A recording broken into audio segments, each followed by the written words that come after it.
Hey guys, welcome back to another online banking guide.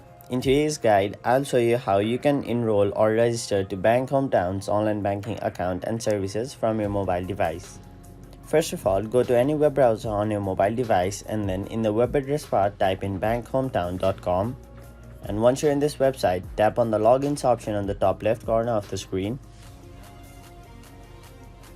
After that, it will take you to this page where you can see an option named First Time User Enroll Now. Tap on it. After that, it will take you to this page where you'll have to tap the option I agree, which is right over here. So tap on it.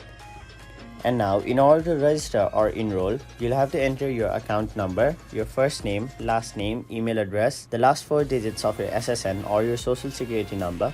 After that, you'll have to enter your driver's license number, primary phone, and your mother's maiden name. And once you've entered all of these, tap submit and then you'll be successfully registered or enrolled to bankHometown's online banking account and services from your mobile device. So that is it for this video. Hope this video was helpful to you guys, and if it was, please make sure to like this video and subscribe to our channel for more informational and helpful videos like these.